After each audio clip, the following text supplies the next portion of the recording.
Chapter 2। रहमत taxi से उतरती है और वो एक बड़े से घर के अंदर जाती है और वो खुशी से कहती है, अरे यहाँ पर इतना सन्नाटा क्यों है? हम आ गए, कोई स्वागत तो करो हमारा। तभी रहमत की आवाज़ सुनकर रहमत की मम्मी खुश होकर रहमत के पास आती है और उसे प्यार से गले लगाती है। अरे बेटा, तुम आ गई, और बताओ तुम्हारी ट्रिप कैसी रही और इशिता कहाँ है? रहमत कहती है, अरे मम्मी, हम तो उसे उसके घर छोड़ा है। अब ना हमें बहुत भूख लग रही है, अब हमें जल्दी से कुछ खाने को दो। तभी हॉल में रहमत के पापा संजय पांडे हॉल में आते हैं। कुर्ता पजामा और ऊपर से एक ब्लू जैकेट, बड़े ही ठाट बाट से उनके चाल। हो भी क्यों ना, आखिर देहरादून के इतने बड़े नेता। रहमत उनको देखकर बहुत खुश होती है। वो जल्दी से उनके पास जाती है और उनके पैर छू के कहती है, बाबूजी हम आ गए, कैसे आप? संजय जी उसके सर पर प्यार से हाथ फिराते हुए कहते हैं, हम ठीक है बेटा, तुम कैसे हो? रहमत कहती है, बढ़िया पापा, अब आपकी बेटी को कुछ हो सकता है क्या? संजय जी हंसते हुए कहते हैं, अच्छा ठीक है, जाओ अब कुछ खा लो और आराम करो। इतना कहकर संजय जी किसी काम से वहाँ से चले जाते हैं। रहमत भी अपने कमरे में चली जाती है। कुछ देर बाद तैयार होकर वो कुछ खाती है और फिर वापस अपने कमरे में जाकर सो जाती है। अगली सुबह उसकी आंखें खुलती हैं। वो देखती है कि उसके फ़ोन पर उसकी इशिता की 5 मिस कॉल है। वो इशिता को कॉल लगाती है। हेलो, क्या हुआ इशिता, तुम हमें कॉल क्यों कर रही थी? इशिता कहती है, अरे मुझे तुझे ज़रूरी बात बतानी है। तुझे पता है हम यहाँ पर नहीं थे ना, तो पता है नैना के साथ क्या हुआ? रहमत, क्या हुआ? इशिता, तुझे पता है ना वो नैना का एक बॉयफ्रेंड है जिससे नैना ने ब्रेकअप कर लिया है।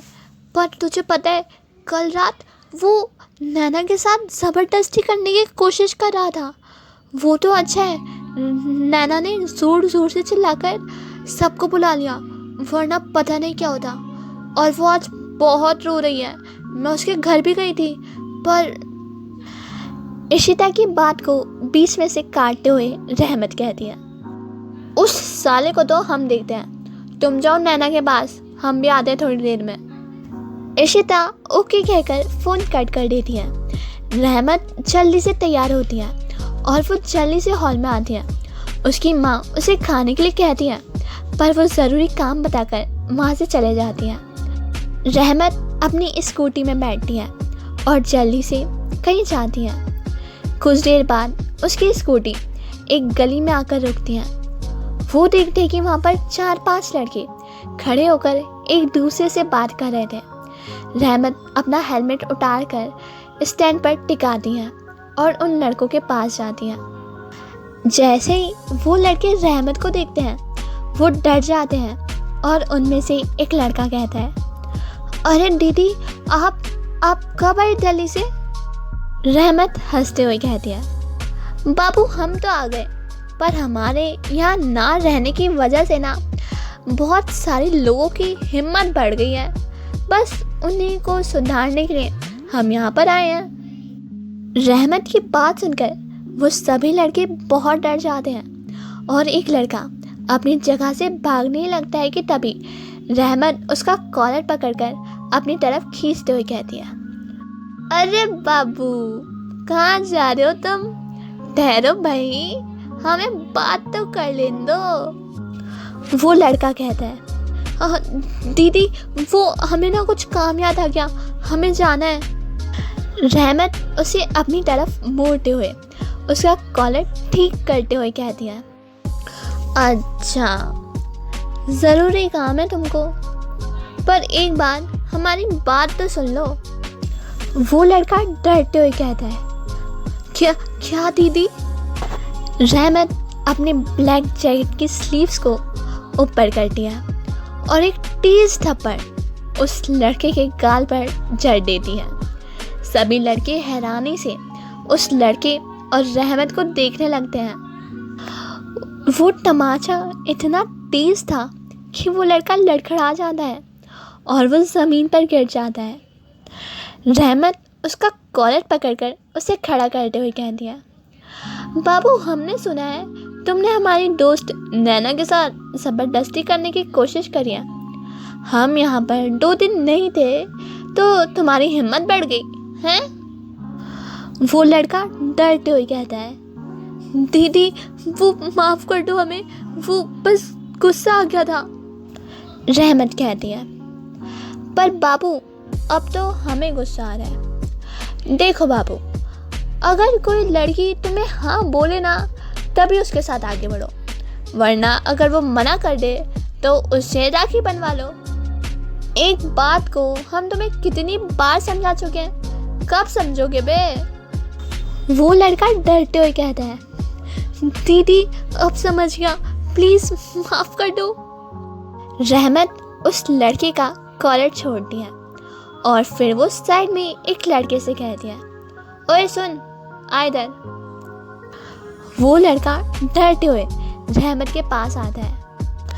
देख, ऐसे ना तू वहाँ पर ले जाकर 50 थप्पड़ मार जहाँ पर इसने नैना को छेड़ा था, ठीक है? वो लड़का डरते हुए अपना सर हाँ में हिलाता है और फिर वो उस लड़के को पकड़कर वहाँ से चला जाता है। रहमत एक बार उन सभी लड़कों को देखती है। वो लड़के डर से अपनी नज़रें नीचे कर लेते हैं। रहमत अपनी स्कूटी पर बैठती है और अपना हेलमेट पहनकर वहाँ से चले जाती है। रहमत पांडे एक बहुत बिंदास और बहुत ही चुलबुली सी लड़की, किसी से नहीं डरती है। वो एक तरह से कहे तो वो एक लड़की नहीं है, वो तो एक लड़का है। सभी काम उसके लड़कों जैसे ही हैं। अब उसके पापा ठहरे इतने बड़े नेता, उनकी नेतागिरी का असर अब रहमत पे भी हो गया है। वो भी बहुत ज़्यादा नेतागिरी करने लगी है। रहमत का एक भाई और एक बहन है, कार्तिक और सारा।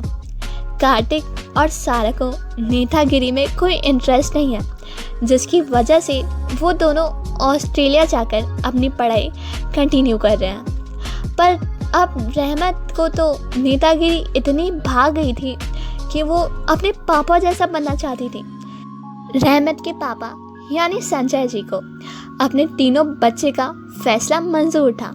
उन्होंने कार्तिक और सारा को उनकी पढ़ाई के लिए ऑस्ट्रेलिया भेज दिया और रहमत को वो देहरादून में ही रहकर अच्छे से पढ़ाने लगे। दूसरी तरफ शिविन अपने अपार्टमेंट में आता है। वो जल्दी से फ्रेश होता है, फिर वो बाहर आता है। जैसे ही वो हॉल में आता है, उसकी नज़र उसके बैग पर पड़ती है। उस बैग को देखकर शिविन के चेहरे पर एक मुस्कान आ जाती है। वो उस बैग को अपने हाथ में लेता है और उसे अपने सीने से लगा लेता है। आखिर लगाए भी क्यों ना, क्योंकि रहमत ने उसका बैग को टच करा था और वो इस बात से बहुत खुश था। भले ही शिविन ने रहमत का चेहरा नहीं देखा हो, पर उसकी आंखें इतनी अच्छी थी कि शिविन उसे अपना दिल दे बैठा था। नहीं जानता मैं कि तुम कौन हो, कैसे देखती हो, पर तुम्हारी आंखें, उनमें कुछ अपनापन सा महसूस हुआ, जिसे पाकर मुझे बहुत अच्छा लगा। मैं नहीं जानता कि अब मैं तुमसे दोबारा कब मिलूँगा, पर मुझे पूरा विश्वास है कि हम दोबारा ज़रूर मिलेंगे। शिविन उस बैग को अपने सीने से लगाए हुए अपनी आंखें बंद करते हुए ये सब कह रहा था। रहमत नैना के घर पहुंची। वो जैसे ही घर में गई, नैना ने जैसे ही रहमत को देखा, वो जल्दी से उसके पास आई और उसे अपने गले से लगा लिया। इशिता भी वहीं पर थी, वो दोनों को देख रही थी। नैना कहती है, रहमत तुम आ गई, अच्छा है तुम आ गई, तुम्हें पता है क्या हुआ था?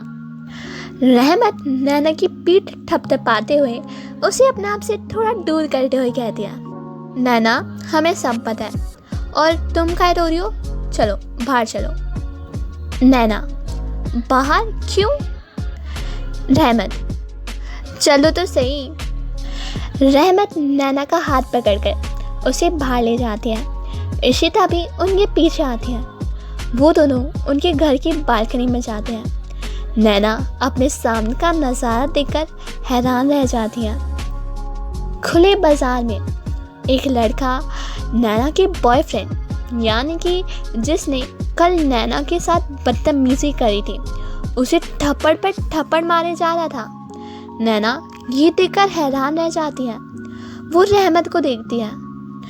रहमत उसे अपनी आंखों से इशारा करती है। नैना खुश हो जाती है और खुशी से रहमत को अपने गले लगा लेती है। थैंक यू सो मच रहमत, तुम कितनी अच्छी हो। रहमत कहती है, अरे अब छोड़ो भी, हमें मारने का प्लान है क्या? कितना दबाए जा रही हो, छोड़ो। नैना हंसते हुए रहमत से थोड़ा दूर होती है और उसके गाल पर एक छोटी सी चपत लगाती है। रहमत हैरानी से कहती है, लो भाई कर लो बात, भलाई का ज़माना ही नहीं है। हम तुम्हारे लिए इतना सब कुछ करें और तुम हो कि हमें मार रही हो। रहमत की बात पर इशिका, नैना और रहमत तीनों ही हंसने लगते हैं। टू बी कंटिन्यूड, क्या होगा आगे जानने के लिए सुनते रहिए। मिलते हैं नेक्स्ट चैप्टर में।